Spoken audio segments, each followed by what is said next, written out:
গত সিজনে একটা বীজ দিছিল বাংলা শীত। আচ্ছা, আচ্ছা। ওই শীতে মানে কোনো ফল আসে নাই। শুধু গাছ হইছে, কোনো ফল পাইনি আমি। ও আর বাজার ছিল মাত্র ৳৩ ৳২ কেজি। যদি বাজারটা ৳১৫ বা ৳১০ র মধ্যে থাকে, জি, তাইলে মনে করেন যে ৳২-২.৫ লক্ষ বিক্রি হবে। জি। দর্শক আসসালামু আলাইকুম। আশা করছি ভালো আছেন।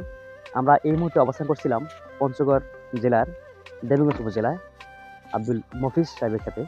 আপনারা দেখতে পাচ্ছেন যে পিছনে আমার যে ক্ষেতটি রয়েছে এটি একটি উন্নত মানের শশা ক্ষেত এবং যে জাতটির নাম এটা হচ্ছে মারিনি। উনি হাইব্রিড মানের মারিনি জাত উনি লাগিয়েছেন। এখানে আমরা দেখতে পাচ্ছি যে খুব ছোট গাছেই বেশ ভালো, ভালো ফল ধরেছে এবং এই ঊর্ধ্বমুখী বাজারে উনি শশা আজকে এই যে উনি তুলছেন এবং আজকে ওনার ক্ষেতে আমরা অবস্থান করছি এবং উনি নিজেই আমাদের এই ক্ষেতে উনি আছেন। আমরা ওনার সাথে বিস্তারিত আলোচনা করব যে উনি আসলে কিভাবে কি করলেন এবং এত অল্প সময়ে কিভাবে উনি শশা তোলা শুরু করলেন তার বিস্তারিত আমরা তুলে ধরব। আচ্ছা, আসসালামু আলাইকুম। ওয়ালাইকুম আসসালাম। ভালো আছেন? জি, আলহামদুলিল্লাহ। আচ্ছা, আপনার ক্ষেতে আমরা এর আগে দেখলাম যে সুন্দর, সুন্দর জাতের আপনি শশা লাগিয়েছেন। এই জাতটা আপনি কি যেন বললেন জাতের নাম? এটা জাত হইল বায়ার কোম্পানির মালিনী। মালিনী। জি। আচ্ছা, এই যে আজকে যে আপনি এই ক্ষেতটা উনি তুলতেছেন, এই আজ পর্যন্ত গাছটার বয়স কত হয়েছে? আজ পর্যন্ত গাছের বয়স ২ মাস। ২ মাস টোটালে। এর আগে কি ছিঁড়ছেন আপনি ফল? হ্যাঁ, এর আগে আগেও ছিঁড়ছেন। তাহলে আপনি মোট কত শতক জমি লাগিয়েছেন এখানে? এখানে আমি মোটামুটি ৫০ শতক মাটি। ৫০ শতক মানে ১ বিঘা। জি, তা আজ পর্যন্ত আপনি ২ ছেড়ে দিলেন। জি। এই পর্যন্ত আপনি টোটালে কত টাকা খরচা করছেন আনুমানিক? এখানে আমার ৳৫০,০০০ মতো। ৫০,০০০ টাকা খরচা হয়েছে। আর এই যে এখন যে বাজার দর মোটামুটি এটা কত কেজি করে বিক্রি করবে আপনি? এখন পাইকারি? ৳১৫ ৳১৬। ১৫ টাকা ১৬ টাকা। আর এর আগের যে সেরা ছিল তখন কত ছিল? ওই একই বাজার। কমে না বাড়েনি না? না। আচ্ছা, টোটালে তাহলে আপনি এই ১ বিঘায় মোটামুটি ৫০,০০০ টাকা খরচা করছেন। তো আপনি কত টাকা এটা শেষ পর্যন্ত মানে বাদ দিয়ে? মানে আশাবাদী আমরা যদি বাজারটা ৳১৫ বা ৳১০ র মধ্যে থাকে, জি, তাইলে মনে করেন যে ৳২-২.৫ লক্ষ বিক্রি হবে। জি। ও, শুধু কি এইটুকু করছেন না আরো জায়গা আছে আপনার? না, এখানে আমি শশার আবাদে তো গেল ২ বছর থেকে আমরা মানে মার খাইতে, খাইতে অবস্থা খারাপ।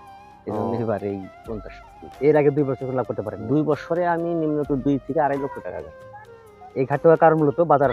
বাজার খারাপ আর ওই যে গত সিজনে একটা বীজ দিছিল বাংলা শীত। আচ্ছা, আচ্ছা। ওই শীতে মানে কোনো ফল আসে নাই। শুধু গাছ হইছে, কোনো ফল পাইনি আমি। ও, আর বাজার ছিল মাত্র ৳৩ ৳২ কেজি। হ্যাঁ। তো সেই তুলনায় এবার যা দেখতে পাচ্ছেন আপনি এবার গাছের কোয়ালিটি কিরকম? গাছের কোয়ালিটি এবং ফলের যে পর্যা, আচ্ছা।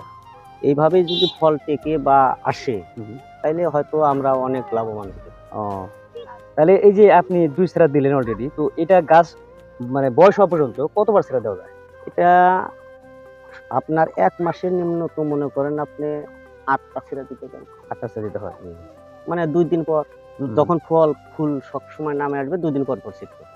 আচ্ছা, এই যে স্প্রে আপনি দেন কিভাবে? মানে কতদিন পর? এফসেরে আমরা দিতেছি এখন সপ্তাহে মনে করেন ২ দিন।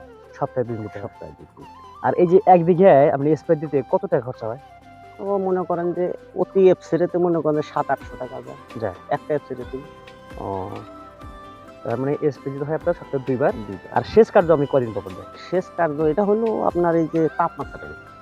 ও, মানে দেখা গেল তাপমাত্রা অনেক, তাইলে আপনার মনে করেন যে আজকে ছিললাম, আবার ২ দিন পরে দিতে হবে।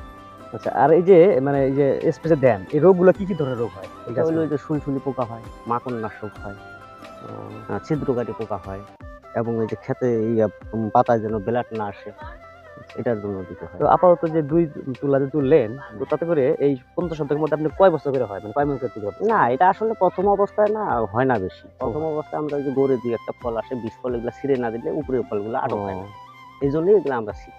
তার মানে এই যে এটা ওঠার আগ পর্যন্ত যেটা হয়ে এটা বাড়তি একটা ফল। এটা বাড়তি, এটা কোনো হিসাবের মধ্যে তার না। মানে এই যে আপনি যে সুতা দিয়ে লাগাইছেন এই যে জানলাগুলো এখন যখন জাঙ্গিতে উঠবে তখন আসবে হিসাব। যদি মনে করেন ফলটিকে, তাহলে নিম্নত এই জায়গাটুকুর মধ্যে ৫০ বস্তা ৪০ বস্তা করে উঠবে প্রতি তোলায়। জি।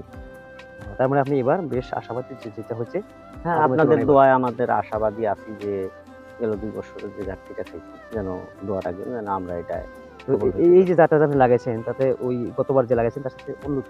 অনেক উন্নত। মানে ৪১ যে একটা জাত ছিল, হুম। সেই জাতের মতোই আরকি পাচ্ছি। আর এটার দামটা কিরকম? দামটা ভালো। এটা লোকাল বাজারে পাওয়া যাচ্ছে? লোকাল বাজার। তাহলে সব অন্যান্য কৃষক ভাইদের প্রতি আপনার কি পরামর্শ থাকবে? না, আমার এই একই পরামর্শ থাকবে। যে এই ধরনের এই ধরনের যারাই লাগাইছে সবাই একই পর্যায়ে আছে, সবারই একই অবস্থা ফলের কোনো সমস্যা নেই। ধন্যবাদ দর্শক আপনাকে এবং আপনাকে ধন্যবাদ। দর্শক আপনাকে একটু দেখাই দিয়ে আসেন। আমি একটা গাছের একটা কোয়ালিটি দেখাই একটু এদিকে আসেন।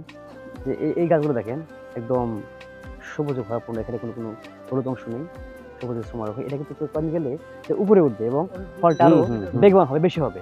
এই সুতাগুলো দেখেন, এই সুতাগুলো কিন্তু এটা এগুলা দেখার দৃশ্য হবে যখন ডালগুলো লতাগুলো এখানে উঠবে, ওঠার পরে ফলগুলো নিচে ঝুলে থাকবে। আর এখন যে ফলগুলো দেখতে পাচ্ছেন আরে ভালো তো মাটিতে, তাই এটা উনি না? বললেন এটা বিষ ফল, ঠিক আছে?